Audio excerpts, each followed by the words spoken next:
우리 옆에 계신 분들과 함께 인사하겠습니다. 말씀에 은혜 받으시기 바랍니다. 저희 올해 교회 표 이제 다 아시죠? 같이 한번 읽어볼까요? 도전이 멈추지 않는 교회. 올해는 도전하는 해입니다. 왜 도전하는가?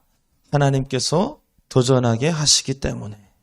하나님께서는 항상 새 일을 행하시는 분이시죠. 새 일은 한 번도 안 해본 일이에요.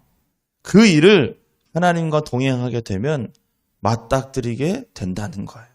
새 일을 맞이하게 된다는 거예요.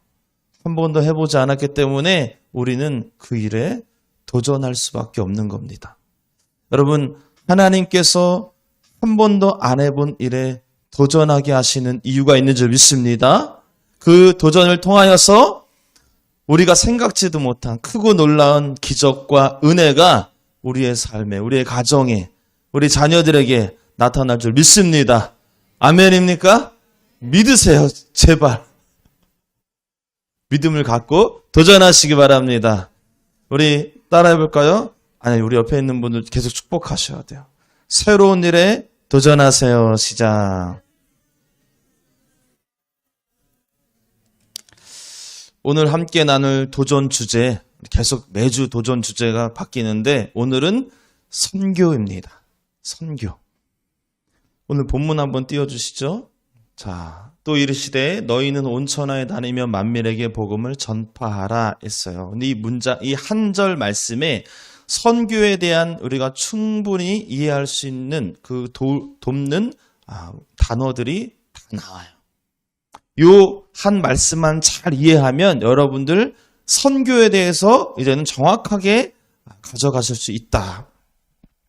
오늘 선교를 이해를 좀 해야 됩니다. 선교를 이해하기 위해서 알아야 될 중요한 단어 3가지. 첫 번째는 온 천하에, 만민에게. 따라해볼까요? 온 천하에, 만민에게. 온 천하는 예수 없는 공동체를 의미해요. 예수 없는 지역을 얘기해요. 예수 없는 나라를 의미합니다. 만민에게는 예수 없는 민족, 예수 없는 종족, 예수 없는 사람을 의미해요. 그러니까 선교, 지금 이 2가지 설명 하나로 선교에 대한 지평을 다 설명한 거예요. 선교는 넓게는 다른 나라. 그러니까 선교지죠. 다른 나라. 좁게는 내 주변 이웃 혹은 가족, 친구. 이게 스펙트럼이 굉장히 넓습니다. 내 근처도 다 선교지예요. 저 해외만 선교지가 아니에요. 그래서 선교는 해외 선교도 선교고요. 국내 선교도 선교입니다. 꼭 비행기 타고 나가야지만 선교는 아니라는 거예요.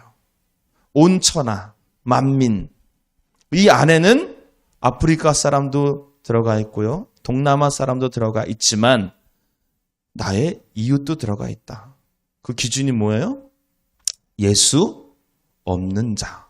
예수 없는 곳. 앞으로 여러분 선교지다 그러면은 해외만 생각하지 마시고 여러분들의 밟고 있는 그 땅, 내 가정, 내 직장, 나랑 만나는 그 사람, 그 모든 것이 선교지고 선교 대상자다. 아멘입니까? 그런 의미에서 여러분과 저는 선교사다. 김선교사님, 박선교사님, 최선교사님. 왜 우리가 선교사일까요? 저는 목사님 해외 없는데요. 선교지는 해외만 있는 게 아니라니까요. 내 주변에 있는 사람들에게 예수가 없다면, 그리고 그 사람들에게 내가 예수를 전하고자 하는 마음이 있다면 여러분들은 다 선교사다. 따라합시다. 나는 선교사입니다. 선교사로서 선교 지역에 있다면 우리는 삶을 어떤 삶을 살아야 되냐? 선교적 삶을 살아야 되는 거예요. 여러분 선교사의 마인드로, 선교사의 정신으로 선교사적 삶을 사시기 바랍니다. 온천하에 만민에게 이 단어에 우리의 아이덴티티, 우리의 정체성이 담겨져 있는 거예요. 할렐루야. 따라합시다. 나는 선교사입니다. 선교사는 어떻게 살아요? 어떻게 하면 저 영혼 살릴까? 이 마음으로 사는 거죠. 어떻게 하면 이 땅을 하나님의 나라로 만들까? 이 마음으로 사는 겁니다. 가치관이 다른 겁니다. 선교사적 자세로 사시기를 축복합니다. 아멘. 두 번째 단어는 너희는 온천하에 다니며예요. 다니며. 이건 가는 겁니다. 선교는 책상에서 하는 게 아니에요. 이렇게 앉아서 하시는 게 아니에요. 선교는 이론이 아닙니다. 얼마나 많이 아는지, 영어로는 어떻게 하는 건지, 중국어로는 어떻게 하는지, 일본어로는 어떻게 하는지 요거 알고 이게 선교가 아니에요. 선교는 다니는 거예요. 선교는 가는 거예요. 선교의 시작은 가는 데서부터 시작된다. 가지 않으면 선교가 시작도 안 된 거예요. 예수 없는 곳으로 가셔야 되고 예수 없는 사람을 만나러 가야 되는 거예요. 여러분 이 자리에서 신앙생활 충분히 잘 하실 수 있으세요. 맞죠? 얼마든지 충분히 은혜 받고 성경도 달달달달 외우고 성경도 공부도 하고 깨달음도 오고 또 막 기도하면서 은사도 받고 은혜 충분히 받을 수 있어요. 얼마든지 영적으로 무장하실 수 있으세요. 그런데 가만히 있으면 그렇게 그냥 아멘 하고 가만히 있으면 할렐루야 하고 가만히 있으면은 절대로 선교사적 마인드로 살 수 없다. 선교사적 삶을 살 수 없다. 우리의 정체성대로 살 수 없다는 거예요. 어떻게 해야지 선교사의 마음으로 살 수 있다? 나가야 되네요. 다녀야 된다는 거예요. 여러분 다니시기를 바랍니다. 누구한테 가실 겁니까? 예수 없는 자들에게. 어디로 가실 겁니까? 예수 없는 곳으로. 제가 말씀을 준비하면서 가만히 생각해 보니까 이 시대의 선교사적 표본, 모델, 예수님이더라고요. 예수님은 그 하늘 보좌에서 이 땅으로 오셨어요. 우리 기준으로 오신 거지 그분 기준으로는 가신 거예요. 뭐하러?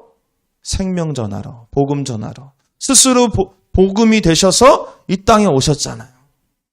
출발하셨어요. 오셨어요. 예수님이야말로 진정한 선교사세요.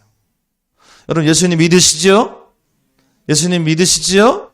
예수님 선교사적 마음으로 선교사적 정신으로 이 땅에 오셨습니다. 그리고 선교하셨습니다. 그럼 예수 믿는 우리도 당연히 선교해야죠. 여러분 예수 없는 곳으로 가시기 바랍니다. 예수 없는 사람을 만나시기 바랍니다. 할렐루야. 마지막 단어는 복음을 전파하라예요. 복음을 전파하라. 결국 선교의 끝은 복음 전하는 데 있다. 만나서 막 놀고 끝나면 안 된다. 복음 전하는 단계까지 가셔야 선교가 완성되는 거예요. 그런데 여기서 조금 논란이 있는 부분이 바로 이 부분이에요. 복음을 전파하는 모습이 실제로는 두 가지로 나뉩니다. 어떻게 나뉘냐면 직접적으로 복음을 전하는 선교가 있고요. 간접적으로 복음을 전하는 선교가 있어요. 이거를 일명 이렇게 표현합니다. 빵이 먼저냐? 복음이 먼저냐? 들어보셨어요? 빵이 먼저 되는 선교가 있고요. 복음이 먼저 되는 선교가 있어요. 뭐가 맞아요? 뭐가 맞아요? 그냥 맞춰보자. 제가 먼저 미리 대답을 말씀드릴게요. 빵이 먼저 된 선교를 해야 되는지, 복음이 먼저 된 선교를 해야 되는지. 이 의미는 이해가 다 되시죠? 저의 미리 대답을 드리자면 둘 다 맞다. 둘 다 맞다. 우리 좀 그 신앙이 깊으신 분들은 복음이 먼저죠. 이렇게 대답하실 거예요. 그런데 실제로는 성경에는 두 가지가 다 나와요. 빵이 먼저 된 선교는 직접적으로 복음을 전하기보다는 간접적으로 먼저 그 사람의 필요를 먼저 채워주는 사역을 먼저 하는 거예요. 예를 들면은 굶주린 분들이 있다면 먹을 걸 주는 거죠. 먹을 걸 주면서. 아픈 분들이 있다면 치료를 해주면서, 마음에 상처가 있는 분들이 있다면 위로를 해주면서, 교육이 필요한 사람들이 있으면 학교를 지어주면서, 이렇게 선교하는 것이 빵이 먼저 된 선교예요, 실은. 그리고 추후에 그렇게 관계가 잘 쌓여져 있을 때 복음을 전하는 거죠. 결국 복음은 전합니다. 안 전하는 게 아니에요. 근데 장단점이 있어요. 장점은 거부감 없이 접근할 수 있어요. 그렇죠? 그리고 추후에 이어질 사역이 연결이 돼요.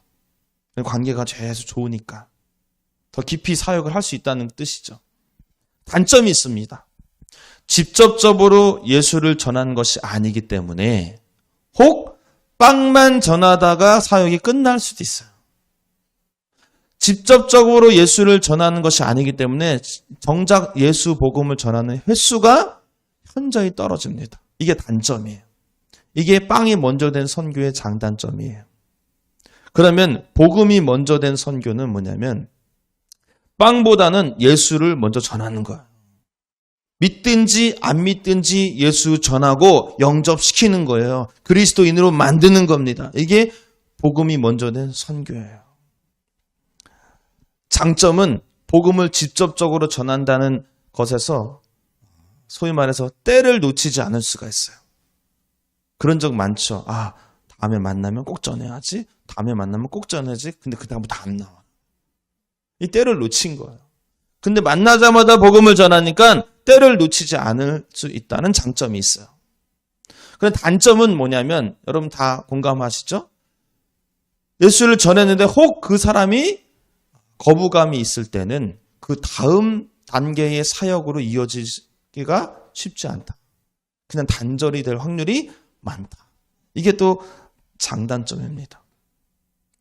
자, 빵이 먼저 된 선교가 있고 복음이 먼저 된 선교가 있는데 제가 답을 드렸죠. 어떤 선교가 맞다? 둘 다 맞다. 둘 다 맞다. 성경에 이 두 가지 상황이 다 나옵니다. 우리 여러분 잘 알다시피 복음이 먼저 된 사역, 베드로가 성전 미문에 앉아있는 안진뱅이가 은과 금을 구하자 베드로가 은과 금을 줍니까? 먼저 은과 금을 주고 사역하는 건 빵이 먼저 된 사역인데 베드로는 은과 금을 주지 않고 나사렛 예수 이름을 먼저 줬어요. 할렐루야. 이게 복음이 먼저 된 선교죠. 근데 똑같이 베데스다 연못에 있었던 38년 된 병자에게 예수님이 물어보죠. 너 낫기를 원하느냐? 네, 낫기를 원합니다. 그러면은 빵이 먼저 된 선교는 어떻게 해야 돼요? 병을 치료해 줘야 되죠. 그렇죠? 복음이 먼저 된 선교는 뭐라고 그래야 돼요? 나를 믿으라. 이렇게 나가야 되겠죠? 어떻게 예수님이 접근하셨어요? 치유부터 하셨어요. 치유부터. 이게 소위 말해서 빵이 먼저 된 선교인 거예요. 저도 그런 이 두 가지 경험이 다 있어요. 제가 고등학교 때 아주 저희 반에서 김영광 하면은 어떤 이미지였냐면 예수 잘 믿는 학생. 왜 못 믿는 표정이지? 예수 잘 믿는 학생, 목사님 아들. 이게 아예 그냥 깔렸어. 왜냐면 저는 항상 학교 가서 기독교 동아리 활동하고 식사할 때도 기도하고 밥을 먹고 벌써 고개 숙인 분들은 나랑 동떨어진 이야기. 그러니까 다 아는 거야. 쟤 교회 다니나 보다. 쟤는 목사님 아들이래? 어쩐지 유난을 떨더라. 직구준 친구들이 있었어요. 교회에 대해서 곤란한 질문을 하는 친구들이 있어요. 성경에 대해서 아주 곤란한 질문하는 친구들이 있었어요. 저는 그게 어린 마음에 좀 싫었어요. 그래서 지레 친구들이 성경에 대해서 질문하면은 피했어요. 대답을 잘 안 해줬어요. 어느 날 A라는 친구가 저한테 왔어요. 그들은 질문하는 거예요. 역시 영광아, 왜? 너 교회 다닌다며? 또 시작이야. 너 하나님 믿어? 그래. 야, 노아의 홍수가 진짜야? 시작되는 거예요. 그래서 제가 또 시작했구나. 그래서 손사래를 치고 자리를 피했어요. 그리고 시간이 좀 지났습니다. 한참 지났습니다. 이번엔 B라는 친구가 저한테 왔어요. 이 친구는 교회 다니는 친구예요. 야, 우리 교회에서 문학의 밤 하는데 너 올래? 문학의 밤을 아시나요? 아시는 분들은 연식이 좀 되신 분들이, 시골 출신들은 다 알아. 문학의 밤이 막 토요일 날 교회에서 막 행사하는 거, 연극도 하고 노래도 하고 막 초청하는 거죠. 그런 걸 매년 했어요. 옛날에는. 문학의 밤 하니까 너 와라. 그래서 제가 토요일 날이니까 그래 알았어 갈게 초대받아서 갔어요. 가서 딱 교회당에 들어서면 쓰자 찬양단이 딱 서 있는데 찬양단을 딱 보는 순간 깜짝 놀랐어요. 그 찬양단에 저한테 짓궂은 질문을 하려고 했던 그 A라는 친구, 그 A라는 친구가 거기 싱어로 딱 서 있는 거예요. 깜짝 놀랐어요. 나중에 알고 보니까 이 A라는 친구는 저를 곤란하게 하려고 질문한 게 아니라 정말 하나님이 궁금했던 거예요. 정말 성경이 궁금했던 거예요. 그때 저 얼마나 뜨끔했는지. 다행히 저 말고 다른 친구가 복음을 전하고 교회를 초대해서 예수 믿게 되었지만 저는 좀 부끄러웠어요. 어쨌든 이 상황 속에서 본다면 저는 그 친구에게 빵이 먼저 된 선교를 해야 되겠습니까? 복음이 먼저 된 선교를 해야 되겠습니까? 복음이 먼저 된 선교를 해야죠. 하나님 궁금해서 왔는데. 보통 교회에 오신 분들은 복음이 먼저 된 선교를 해도 됩니다. 굳이 돌려 하실 필요가 없어요. 이미 교회에 왔으니까. 빵이 먼저 된 선교도 있어요. 그런 사례도 있어요. 제가 개척 초반에 교인이 아무도 없을 때 길을 지나가다가 중학교 3학년 남자아이를 만납니다. 이제 하도 들어가지고. 그래서 그 학생에게 이제 전도를 하기 위해서 햄버거를 사주고요. 또 햄버거를 사주고요. 또 햄버거를 사주고요. 또 햄버거를 사주고요. 햄버거를 사주고요. 햄버거를 그냥 먹어라, 처먹어라, 먹어라. 그래서 계속 햄버거를 먹였습니다. 그러더니 이제 교회를 잘 오게 돼서 이제 한 4개월 뒤에 실제로 수련회 때 예수님을 주인으로 영접하고 그리스도인으로 거듭이 났어요.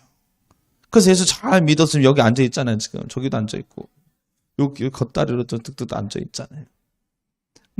아니 오해하지 마세요. 여기만 햄버거 먹은 게 아니에요. 여기도 먹었어요. 먹었잖아. 인정하세요. 여기도 먹었잖아. 먹었어 안 먹었어? 먹었지. 먹었잖아. 부대찌개도 먹고. 윤호야 먹었지? 떡볶이도 먹고 다 먹었잖아. 그치? 다 먹었어. 자신 납세. 저기도 먹어서 앉아 뒤에 있잖아. 왜 자꾸 억울하게 맞지? 나만 먹은 거 같고. 그렇지? 다 먹었는데. 1호라서 그런 거지. 먹긴 다 먹었어. 에라이 너도 먹었잖아. 왜 그래? 그래서 제가 나중에 물어봤어요. 야, 너 어떻게 교회에 올 생각했냐? 그랬더니 이렇게 얘기하는 거예요. 제가요 승록이랑 얘기하는데요. 목사님이 하도 햄버거를 사주셔서 야 미안해서라도 한번 가자야. 그래서 왔다는 거예요. 그렇게 오기 시작하다 보니까는 여기까지 이제 오게 됐다는 거죠. 자, 이게 빵이 먼저 된 선교입니까? 복음이 먼저 된 선교입니까? 빵이 엄연히 따져 보면은 빵이 먼저 된 선교예요. 빵이 먼저 된 선교를 비판할 게 없어요. 우리나라 선교 역사가 다 빵이 먼저 된 선교입니다. 언더우드 아펜젤러가 와서 뭐 했어요? 병원 짓고 교육하고 이랬잖아요. 학교 짓고. 자, 빵이 먼저냐 복음이 먼저냐가 중요한 게 아니라 중요한 건 뭐냐면 우리 안에 거룩한 의도가 있느냐가 중요한 거예요. 거룩한 의도가 뭡니까? 저 예수 없는 영혼에게 예수를 심어주고자 하는 그 마음. 이 마음이 있으면 빵이든 복음이든 어떤 게 먼저 되든 상관없다. 여러분 지금 여러분 중심에 선교사적 마음, 즉 예수 없는 곳에 예수 전하고 싶어하는 그 마음, 예수 없는 영혼에게, 예수 없는 사람에게 예수 심겨주고 싶어하는 그 마음이 있느냐는 거예요. 이거 없는 채로 빵이 먼저야, 복음이 먼저야. 그래도 복음이 먼저가 되겠지 뭐. 아무리 이야기 안 될 그것은 그냥 앉아서 선교하는 거예요. 선교는 가는 겁니다. 선교는 만나는 겁니다. 선교는 다녀야 되는 거예요. 예수 없는 곳으로, 예수 없는 자에게. 여러분, 예수 없는 곳, 예수 없는 사람에게 예수 전해주는 자 되시기를 축복합니다. 그게 선교라면 여러분 올 한 해 한 번도 해보지 않은 이 선교 도전하셔야 돼요. 선교에 도전하시기를 축복합니다. 옆에 계신 분들 축복하겠습니다. 당신은 선교사입니다. 그래도 오늘 주제가 선교인데 또 해외 선교에 대한 대략적인 개괄 짧게 말씀드릴게요. 세계 선교사님들이 한 40만 명 되신대요. 40만 명. 그런데 미전도 종족이 있어요. 미전도 종족이라고 정의를 내리는 국가들이 있어요. 한 2에서 3% 미만, 기독교 인구가 한 3% 미만, 2% 미만 되는 나라를 미전도 종족 국가라고 정의합니다. 대표적으로 미얀마, 네팔, 베트남도 아마 속해 있을 거예요. 그런데 이 미전도 종족 국가가 전 세계의 42%를 차지합니다. 아직도. 대부분 어떤 나라냐면 동남아시아, 그리고 중동 지역, 그리고 북아프리카 지역. 여기에 다 몰려 있어요. 어떤 특징이 있죠? 선교사들이 접근하기 쉽지 않는 지역이에요. 왜? 이슬람 지역이에요. 힌두교 지역이에요. 공산국가예요. 이러면은 선교사가 접근하기가 쉽지 않아요. 개종을, 기독교로 개종하는 그 개종을 국가적으로, 법적으로 승인하지 않습니다. 막혀 있어요. 그래서 실제로 40만 명의 전 세계에 있는 모든 초교파적으로 40만 명의 선교사님들이 미전도 종족 선교사로 헌신하는 선교사님들이 몇 프로냐? 그 40만 명 중에 3.3%. 야, 선교사님들이 다 좋은 데만 간 이렇게 비판하고자 하는 게 아니라 그만큼 접근하기가 쉽지 않다는 거예요. 그런 지역들이. 여러분, 미전도 종족 선교에 대한 대안이 뭡니까? 우리가 선교를 주제로 얘기하고 있기 때문에 이 정도는 여러분들이 알고 계셔야 돼요. 대안은 현지인들의 선교사화예요. 다시 현지인들의 선교사화. 이게 바로 미전도 종족 국가를 향한 선교적 대안이에요. 제가 하나 예를 들어볼게요. 제가 감신에 입학했을 때 오리엔테이션을 하는데 저 앞에 외국인이 앉아 있는 거예요. 나중에 알고 보니까 저보다 나이가 한 10살 많고 네팔 사람이에요. 이분은 한국에 노동자로 왔어요. 노동자로 왔다가 교회를 다니기 시작했고 그 교회에서 권면해서 신학교에 입학을 하게 된 거예요. 자, 여기서부터 바로 교회의 역할이 나오는 겁니다. 이 교회에서 그 사람을 왜 신학교 보냈을까요? 현지인들의 선교사화. 이거를 시작하는 거예요. 그래서 그분이 신학교 4년, 대학원 2년, 수련과정, 또 선교사 훈련까지 다 받아서 어느 교회를 통해서 선교사 파송을 받습니다. 그래서 선교사 신분이 돼요. 한국에 있는 대학교를 다 나왔기 때문에 한국 과정을 다 끝냈어요. 그래서 한국에서 목사 안수를 받고 선교사로 파송받아 해외로 나갑니다. 어디로 갔을까요? 네팔로 갔어요. 네팔로. 자기 고국으로. 그 네팔로 가서 거기서 사역을 하는 거예요. 여러분, 네팔은요, 어떤 법이 있냐면은, 개종 금지법이 있어요. 희한하죠? 종교의 자유가 없는 나라예요. 개종하면 안 되는 거를 그 법으로 정해놨어요. 그래서 만약에 개종이 됐다 그러면은, 감옥 가는 거예요. 외국인 선교사가 들어와가지고 선교를 하면은 그러다 걸리면 추방당합니다. 네팔은. 그런데 현지인들이 그런 선교 사역을 하면은 아무런 문제가 없어요.